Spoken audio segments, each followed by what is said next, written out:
Merry Christmas, everyone!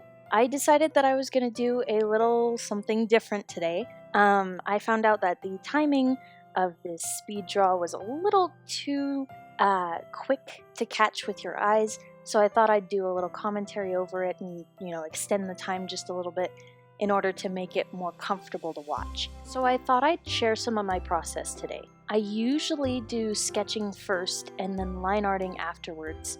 The only issue with line arting for me is it takes the most amount of time. So in the speed draws, you can see me frantically trying to undo certain lines that I've messed up on, or certain lines that I think I need to redo, or the sketch wasn't good enough for me to figure out what I needed to do, and that's my fault, of course, but I go back in and kind of redo it and kind of test out certain things that may or may not work. A lot of the time, the line art will turn out great, but there's something that just doesn't work anatomically with one of the characters, and then I have to go back and redo it. So hands a lot of the time are kind of this weird median for me. They are something I do very well sometimes and something I do awfully the other time. Hands are some of the hardest things to do as an artist, that and feet in my own opinion, and they're easier to do now that I've drawn them so many times for characters that have so many arms, but a lot of the time it still takes me a few tries to get them down. The other thing that my friend always points out to me is if knees are facing the wrong direction. She absolutely hates it because she's a dancer when artists draw knees the wrong way. And so for me, I have to really focus in on that and kind of pay attention to the placement of all the anatomy and all the different bits that's going on. I thought I'd show off some of the personality that goes to each of these characters within their poses and their stances and, anything that they're doing facial expressions wise, etc. And I thought I'd show you guys some of the personality that goes into these characters before the comic even comes out through these speed draws that I'm trying to do. It's difficult to keep uploading a whole bunch of different speed draws for holidays and all of these other ones because it's definitely a time crunch, and I wasn't expecting that to start with this channel. I was expecting to kind of just meander through it like I'm doing with my comic. I'm trying to make sure that I've got all my ducks in a row before I even start posting the comic. But this is one of those speed draws that was kind of out of the blue. Like, I'd planned it since I had already done a Halloween one, but it was still a little difficult as far as timing wise to get everything down. And I'm hoping that it turned out okay by the time that I'm finished. I think it did. I love how it looks. The general feel of the photo, I absolutely adore it. When it comes to more organic things in these art pieces or these photos, I tend to kind of sketch out first what I want, but it winds up becoming that the sketch is the final line art for a lot of the organic things that I do. So like all the filigree on the table and the deer in the background and like anything else, the trees, they were all just kind of sketched, and then the sketch was the final piece. As far as coloring goes, I decided that a while ago I was going to do kind of what the old-fashioned artists would do, where they reuse backgrounds a lot. I don't usually reuse backgrounds. I need to start doing that in the comics so then I'm not taking too much time on backgrounds and I can focus more on the characters and the lighting and the shading. But what I have done is created this piece. I had a friend of mine, Magpie. She's fantastic. You guys should check out her channel. She graciously made this little medallion thing for the Ragnos, and it's stuck around since the very beginning. It's the medallion that you see on the wallpaper, and it is absolutely fantastic. And I just reuse that as a piece all the time. And so what I'll do is I'll just copy and paste it and make it a pattern and put it on the walls and then just add stripes. A lot of the character colors show off their personalities a lot. You've got Skinner and Nico, who are in red, and then you've got Tank in blue and Doll and Axel in green. Lucy's also in red, but she's more of this Santa Claus kind of outfit, so she's trying to be more, not necessarily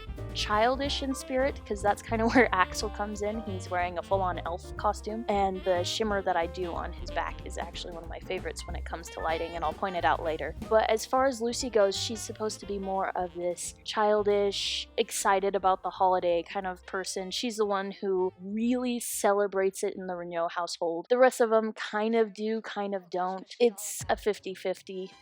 Depending on which character you're talking about. Before they had kids, none of them really did. Like, they kind of gave it up at some point, but this is now what it is. And then you've got Doll, who is matching Tank in kind of the ugly Christmas sweater kind of feel to them, kind of showing their unity as a couple. The tinsel and the garlands on the tree were extremely difficult to do as far as a new technique that I'd never done. I tried something new on the tree and it worked, and I'm actually excited with how it turned out because it was a different feel altogether, but it was also a well-done experiment that I might do again for future backgrounds. The shading on the garlands that are hanging up and the bows were a bit of a challenge because I wanted to make sure that they were detailed enough that they looked good, but not over-detailed to the point where they were attracting too much attention and taking away from the actual characters. The characters themselves are very expressive. I try to focus on expressions a lot more than anything else. Like anatomy especially, I will check out and try to replicate proper anatomy, but with expressions, that's kind of what I focus my main time on, is how expressive the characters are and how you can kind of portray that. A lot of the detail that I put in for the art piece is mostly in the background pieces. So you've got the medallion of the Ragnos on the floor on their rug, and you've got a very Italian looking table for their coffee table, and I did a lot of detailing in the legs in order to make it look like it was carved wood, trying to make it look more high-end with that gold trim on it. When it comes to shading with these characters, I'm mostly focused on keeping their form and kind of pulling them out of the background. So since there was a lot of red in this photo, I had to pick and choose what I wanted to be which shade and kind of not make them clash at the same time, which was very difficult to do because Skinner is in a velvet suit on pretty much a velvet couch. So he's kind of blending in, so I had to pick and choose with my shading on how to draw him out. So I shaded behind him on the couch and highlighted him and made sure that everything was correct in the proper spaces. And then with Nico, I made sure that I shaded him properly, highlighted certain areas, and really drew him out of the background by adding a shade to the hallway that you guys will later see. And then the highlights, I added a rim light around them in order to really draw them forward, and then added small little details and all the finishes that I'm trying to get done, like the presents and the pictures and all the other stuff. And it took a while to kind of figure out what I wanted done. I always put little dust flecks in the lights in order to make it look better, and I'm hoping that it picks up, but I also put little crumbs by the cookies. Yeah, but overall I feel like this piece turned out really good, and I'm really excited with how it turned out. I'm so excited that I might just do prints of this one potentially. I don't know, if you guys think that's a good idea, let me know and I will definitely check it out. And thank you so much for watching. I appreciate the patience that you guys have for me, and I'm really excited to share some more of this process with you guys. I'm eventually hoping to do some speed draw time lapses of my process for the actual comic at some point, and then maybe go into some of the lore that's behind the comic, so then like stories that you might not see right away or at all with the comic. I'm hoping to get some of those done, kind of explain some of the symbolism that's in the comic that you guys see, and maybe some stories behind the characters. I'm hoping to do a Christmas story at next year potentially, where I draw a really hectic scene and then kind of describe what's going on and tell you guys maybe a Christmas story. So we'll see if that turns out. If it doesn't, then, you know, we'll figure out something else.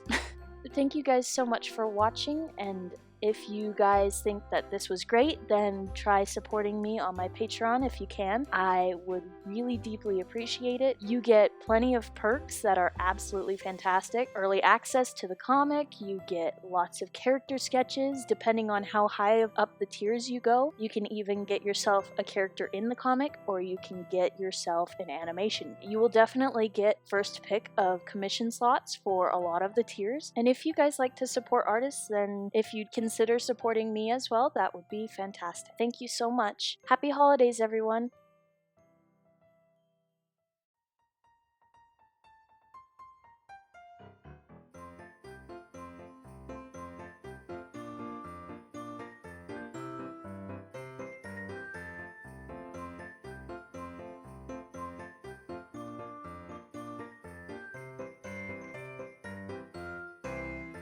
So I thought I'd share some of my